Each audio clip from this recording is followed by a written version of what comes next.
Hi, I'm Brian Nash. And I'm Lindsay Black, and we're the co-chairman of the 57th Annual Dublin-Lawrence St. Patrick's Festival. We want to personally invite you out this year to come out to over 40 events that we have. We have a new event this year on March 5th. It's Music and Munchies featuring the Swingin' Medallions. Gates open at 5, lots of good food vendors, so come on out and join us. Also, be sure to have Super Saturday on your calendar this year. Super Saturday will be on Saturday, March 19th. We'll have the Arts and Crafts Festival, the Dublin-Lawrence St. Patrick's Parade, and all kinds of events from all different groups throughout the day. Also, be sure to join us for the Super Sunday Brunch the very next day. It will be at the Dublin Country Club. If you've not already, be sure to join the Order of the Blarney Stones or the Shillelagh. Members of these groups get special access and tickets to many of these events, like the Music and Munchies at the Market, where you will get VIP access. Also, we hope you'll join us for the annual Irish Balloon Festival and Glow. That will be on March 11th and 12th at Southern Pines. We have lots of great balloons this year that I know you're going to love. And we have lots of events. We hope that you come out and join us, even some of the older ones that you've come to love, like the Pancake Supper, the Joint Civic Luncheon, all kinds of the great events that you've come to love during your St. Patrick's Festival. Visit our website at stpatsdublin.com for tickets to all these events. Aaron, go Brah! I'm Heath Richter, and we just want to invite everybody to come on down to the Houston Clinic and check us out at our new facility. We've been in Dublin for a while now, obviously, but have a new office here, and we'd just like you to come down and see some of the new stuff we're offering. And if you need to get checked out, we'd be glad to do that for you. We've got able to do some ultrasound-guided injections now, and physical therapy, and just a little bit better space, so hopefully we can get you in and out of here a little bit quicker. Come by and see us today at our brand new location, the Houston Clinic, Medical Drive in Dublin.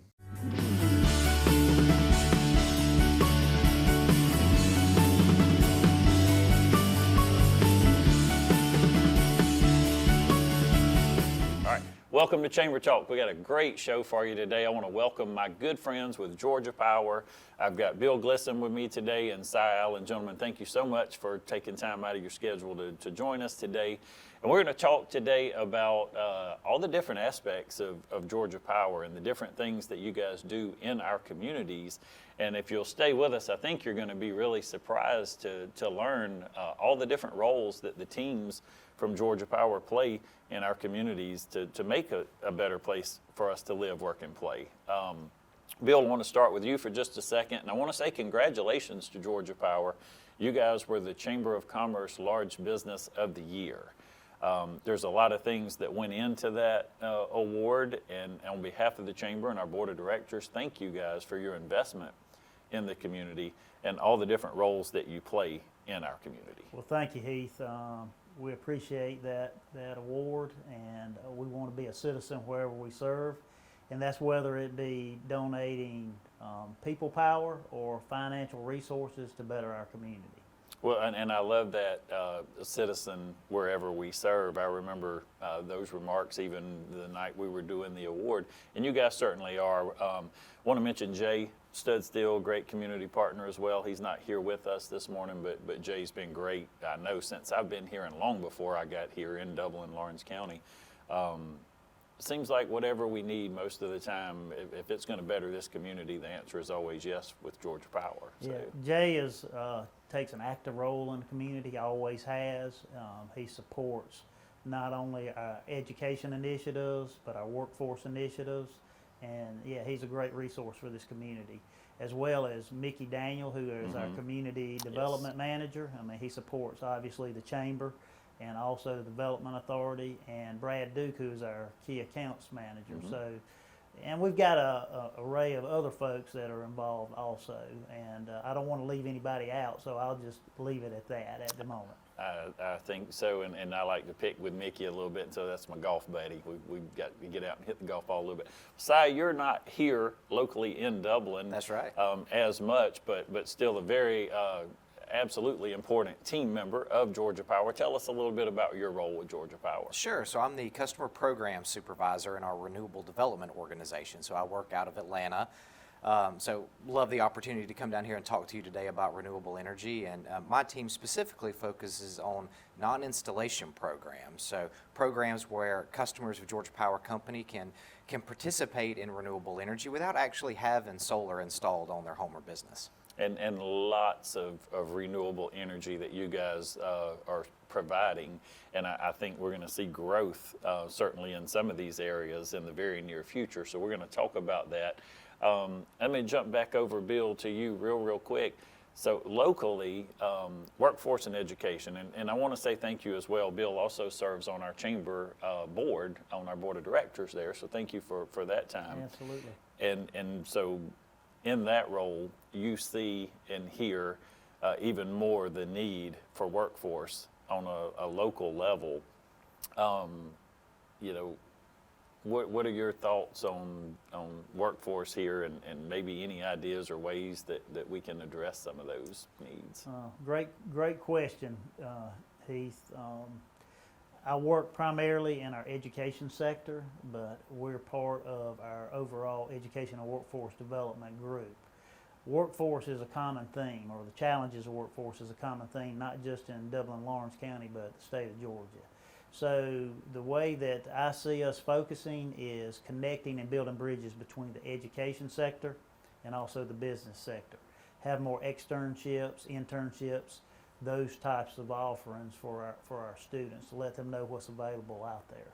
So I think, and I hope Bill can back me up on this, you will see and hear a lot more, not only from the chamber, but the folks at Georgia Power, as to just those roles, making those partnerships, building those bridges, and trying to get our educational system aligned with our industry, manufacturers, and even our small businesses here. You know, a lot of times, even in the small business sector, folks are struggling and they need to hire. And so any partnerships that we can form together will be advantageous for everyone. Absolutely. In the future, we hope to focus more on those areas and help facilitate some of those relationships between the business and the education world. Right. So I want to change up just a little and go ahead and take a real quick commercial break, because when we come back, I want to ask Cy to share with us a lot of these renewable energy sources that you guys have and how those things can directly impact bottom line for residential and commercial. So we're going to take a really quick commercial break and we'll be right back.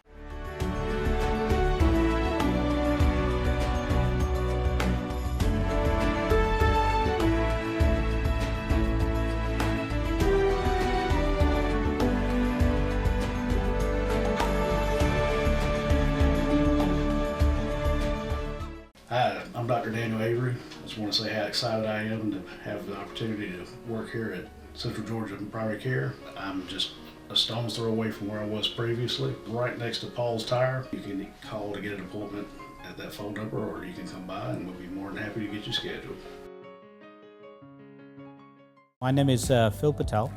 I am one of the part owners here and the general manager here at the Hampton Inn and Suites. First time when I got introduced to Morris Bank, the people were so friendly and helpful. You feel like that you are appreciated there.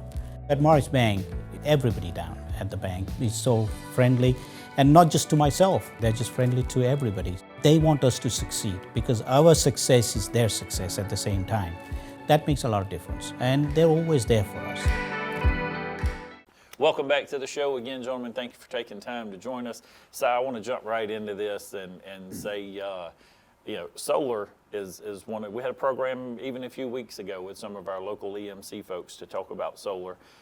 Let me hear from you, Georgia Power. When we say Georgia Power and solar, what do you have to say? Sure, absolutely. So renewable energy in general is a huge part of the strategy to meet our customers' needs, right? So whenever a customer turns on that electric switch or plugs into that outlet, we want to make sure that we're delivering reliable and cost-effective energy to that customer.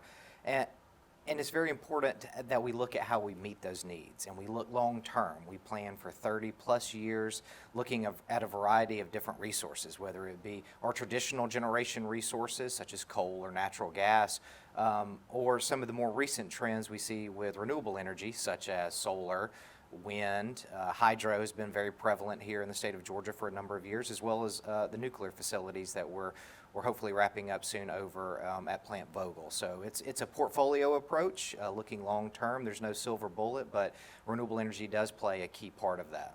So do you see some of those sources more, and I think coal would certainly be one, I think, that's going away and turning more towards solar or some other source of energy? Absolutely. We continue to see retirements of some of our coal facilities and growth in our renewables.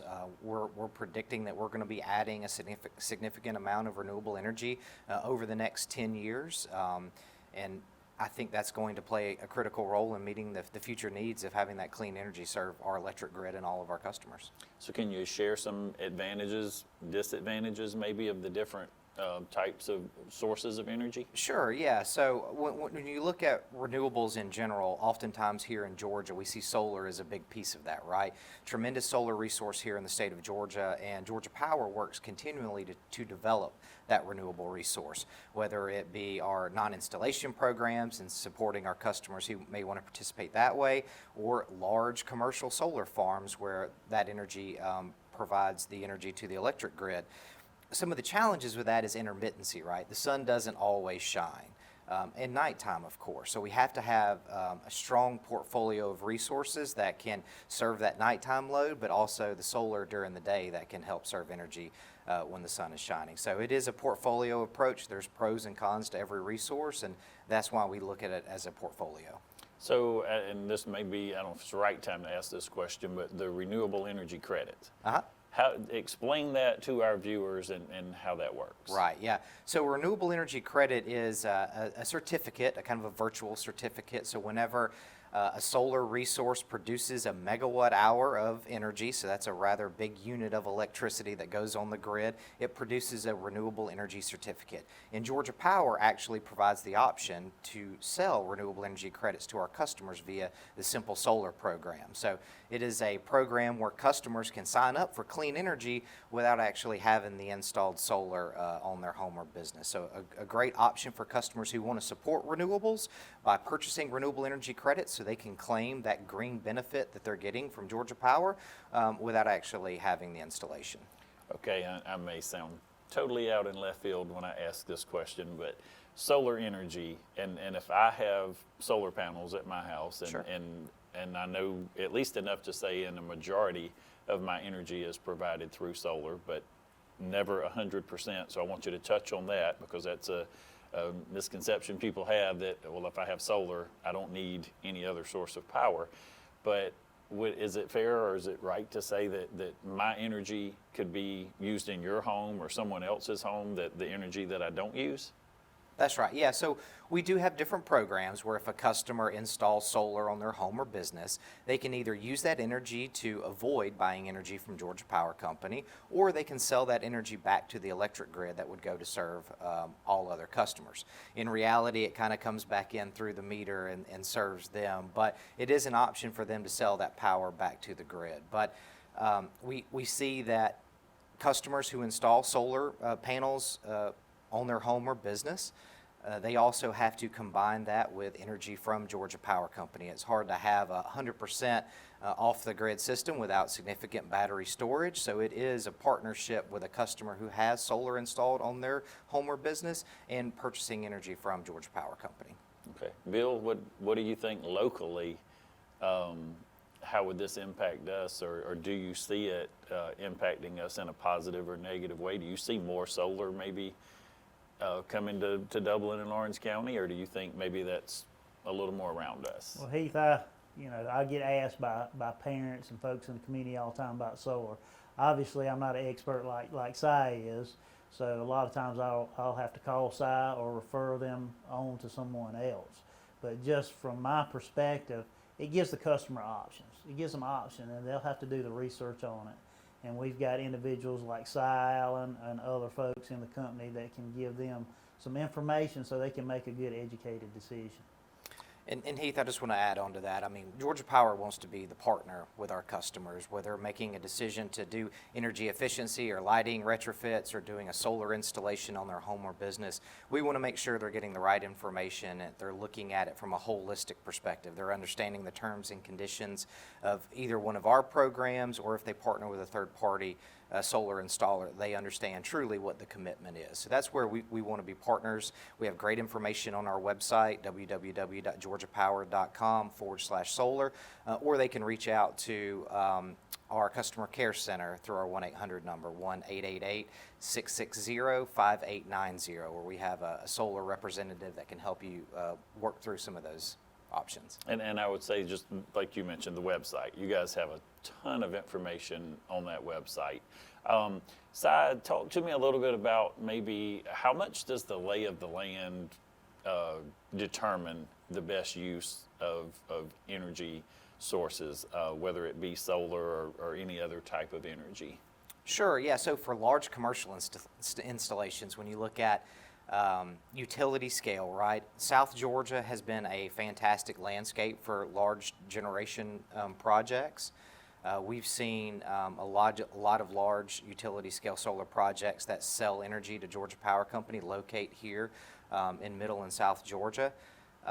And so just the geography of the area has been a good partner for us, but also just the growth of kind of that grassroots solar, right? Looking at solar-owned businesses, solar-owned homes. We're seeing a lot more interest where customers are looking at installing solar or participating in the programs, kind of the altruistic, hey, I want to do my part to help the environment or purchase clean energy, and we want to be that partner. And so we have lots of different programs and solutions to kind of help customers there as well. So is solar more, or in just your opinion, I guess, is it about clean energy or is it about money savings? Are there actual realized savings? Because I know solar's not inexpensive on the front end. Sure.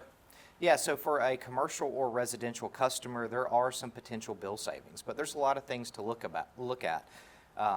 Chances are, without robust batteries accompanying that solar, you're not going to eliminate the Georgia Power bill. So it's important for customers to kind of understand the dynamics of that solar system. But there are some potential savings. From Georgia Power's perspective, solar is a great asset. It's another option that will continue to provide that clean, reliable generation for years to come. Typical solar projects are 30 to 40 years on the utility side.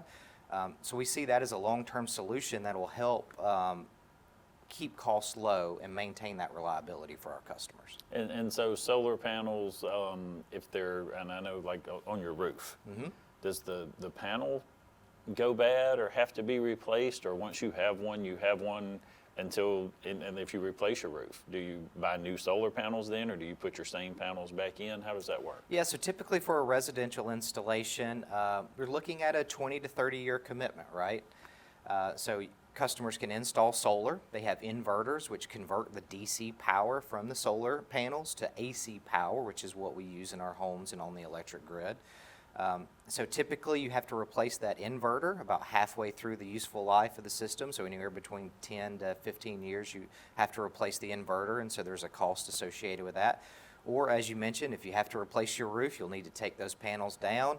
Depending on technology advances, you may put new panels up, but most customers, it's a long-term investment, so they'll replace those existing panels that they have and keep going with that. So there's definitely some pros and cons and a lot to consider when evaluating adding solar to your home or business. Well, and I think around here, as far as solar and education and schools, we won't touch that topic here in Dublin, Lawrence County.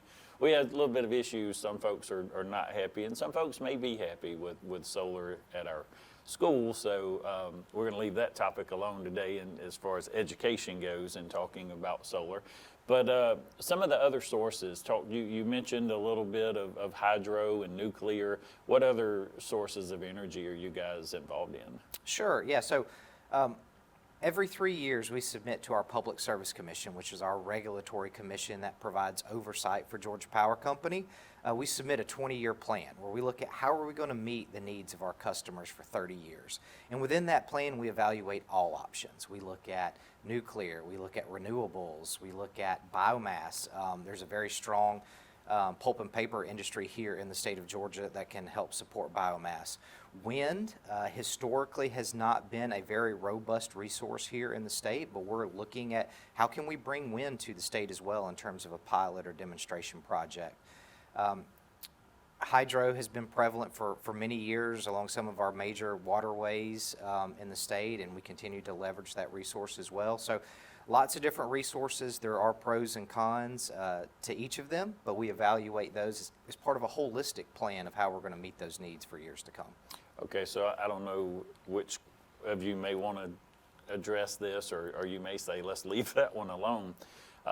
But in light of everything going on today globally, and especially with just cost, period, everything's going up, travel, fuel, how is this, will this impact, I'm sure, in some way, energy, and how, and so when people start paying more for fuel and different things, are we going to see higher energy bills as well, or will some of these alternate sources of energy maybe help not see so much impact there? I keep harping on it, but I think that's where the benefit of that portfolio of resources really does provide some insulation to a lot of the changes that are going on around us. We do have our Plant Vogtle units that are expected to come online in the next 18 to 24 months. So once those come online, that'll provide additional clean energy to the electric grid. Solar is it doesn't really have a whole lot of inputs. Once the actual facility is on the ground, all you're relying on is the sun to generate electricity. Natural gas prices, we've seen some volatility in those prices over the past 6 months, and some of our commercial customers have seen some of those impacts as well, but it really is that holistic approach, and I know I've said it a few times, that provide us the opportunity to leverage different resources to meet the electric needs of the customers. And this may be redundant as well, but so with all the increase in technology, would you say that that's leading to an increase in power usage, or maybe at some point could the technology help us have a decrease in the use of the energy? Well, you mentioned about costs going up. Each individual can become more energy efficient, so they can educate themselves. The customer can educate themselves. They can go to our website, georgiapower.com, or go to learningpower.org. And we have some energy efficiency tips on there. Simple things such as changing old incandescent light bulbs to LEDs, getting digital programmable thermostats, unplugging your chargers, changing your habits, using natural light, changing your filters. There's lots of things that everybody can do on a daily basis that they can be more energy efficient, and they also can conserve energy, which will help when costs rise. So we can help control that. So just want to throw that out there. So everybody needs to educate themselves and not do the same things continually they've done years in the past. Back in the 70s and 80s, obviously we didn't have as many items in our homes. We've increased the number of items. So we have on average about 47 different items in our homes that uses energy now, versus back in the 80s probably about 10. So yeah, wow. we use a lot more energy, but technology also helps us save energy. So do you guys have any type of resource that would, let's just say at my house, is there a representative or someone from Georgia Power that I could call and say, hey, can you come just look at my house, or do I need to go online myself and do those things? But to come and tell me, or maybe even in my business, are we being energy efficient here? Because I know you could get in the tens of thousands of dollars in an industry, but I imagine inefficiency in a home could even lead to several $1,000s a year. Yeah, I mean, the individual needs to educate themselves. We do have people out that can come do an audit. But you need to call our customer service number and set that up. Okay, fantastic. Guys, thank you again. We're going to take one last commercial break, and then we'll come back and wrap things up. At Dublin Chevy Nissan, we're getting the St. Patty's Party started early. When you come to Dublin for our St. Patrick's Day Festival, make sure and visit Dublin Chevy Nissan. With shipments of new GMs and Nissans coming daily and a wide selection of pre-owned vehicles, don't miss the party of the year at Dublin Chevy Nissan. At Dublin Chevy Nissan, we take pride in turning our inventory. So if you see it online or on the lot, act quickly.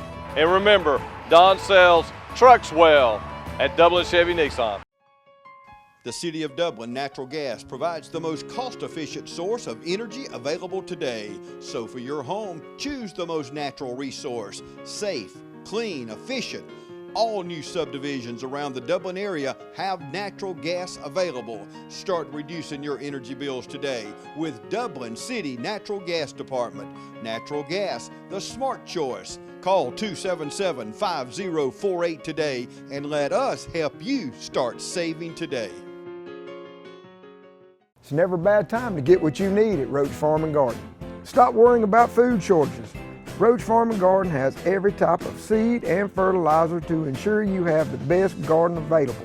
We even have a few seed potatoes left. Don't wait, come see us today.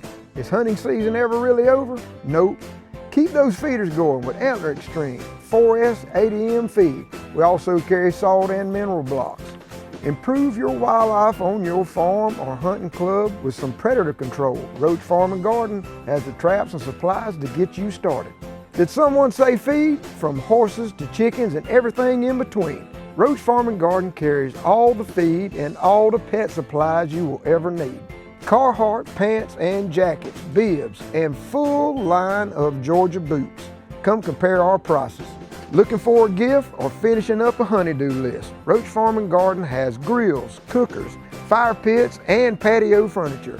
Don't forget, it's that time of year to plant trees. And Roach Farm and Garden has a full greenhouse with shrubs, trees, and flowers arriving daily. Stop in and compare. Just remember, there's something for everyone at Roach Farm and Garden. 2 locations, Dublin and Wrightsville. Our group, we have 16 what we call education coordinators. We go in and teach STEM-based lessons, science, technology, engineering, and mathematics that tie to the Georgia Standards of Excellence. But that also gives us an opportunity to incorporate energy efficiency and also careers. So it's a way for us to give back to our communities, to plant seeds with these young people, and also to serve as a mentor to our youth. Okay, so I'm going to ask both of you the same question but separately. So you can think about your answer, Si, while I'm asking Bill this. A young person in the community walks up to you and says, I think I want to come work for Georgia Power. What do you say to that individual, to that young person? Well, first thing I want to tell them about my journey, because I think if you can share a story, then they'll relate to it better.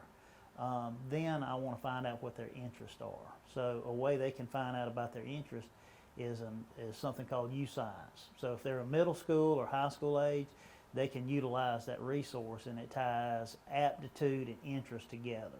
So going back earlier to what I said about connecting the business and the education worlds together, that's a way we can bring it together. So that's a starting point.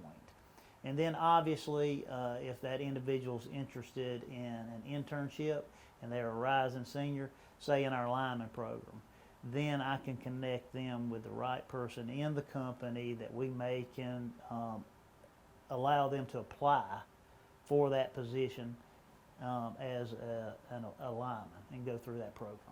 Okay, and I think he kind of touched on what I was looking for there, Si.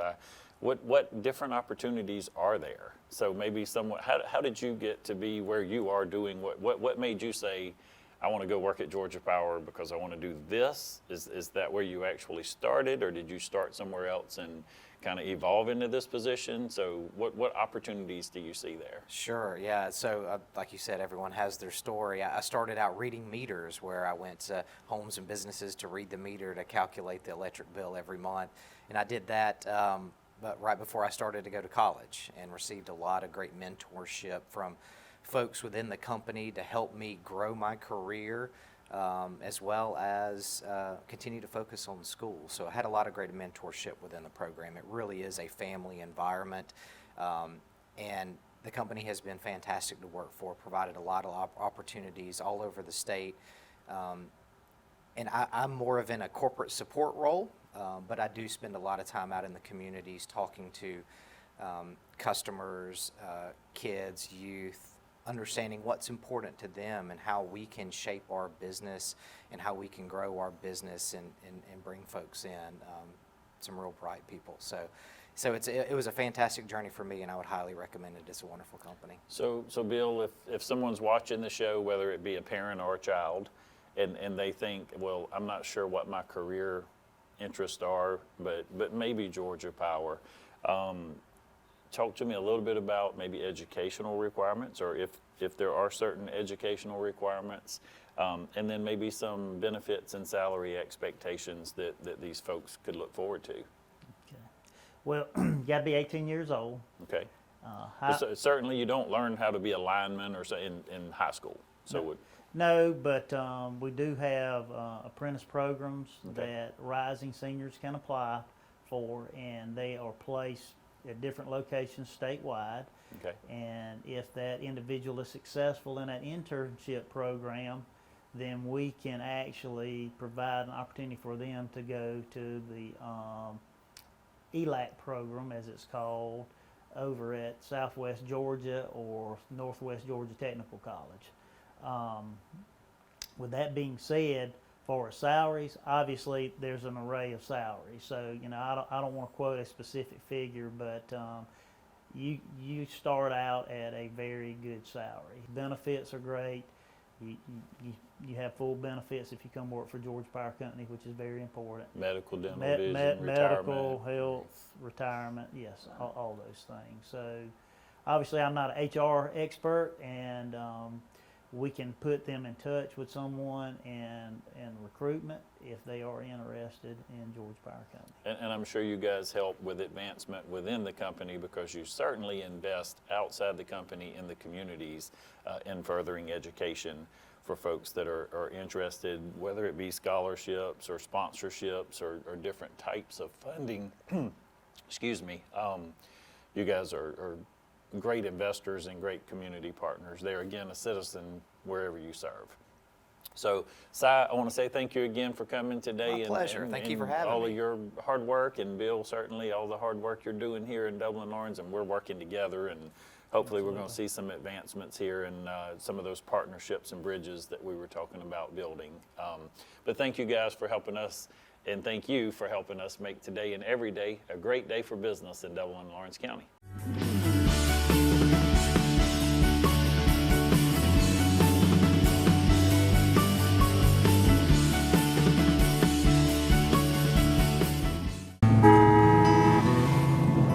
The way the world is today, Go, go, go, go.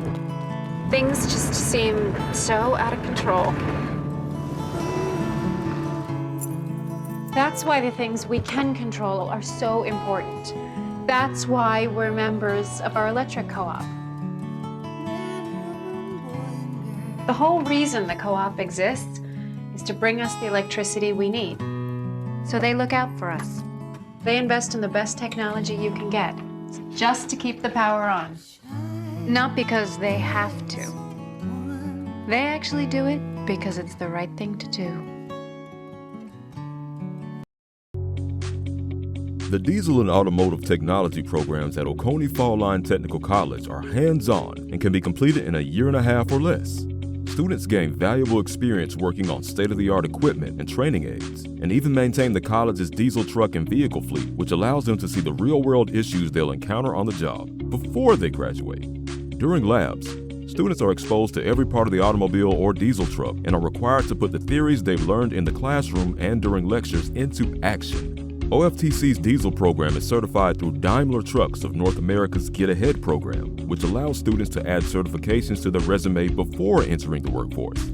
Automotive technology students can also earn entry-level certifications through Automotive Service Excellence. Adding these certifications to their resume before entering the workforce sets OFTC graduates apart when applying for jobs. These programs are flexible, and instructors work with students to accomplish their individual goals. Day and some evening class options are available, and the majority of a student's classwork is done online, so time on campus is spent applying knowledge and practicing skills through lab assignments. Careers in the diesel and automotive technician industry are in demand, and the more a technician learns, the more valuable they become to their employer. Opportunities in these fields are endless.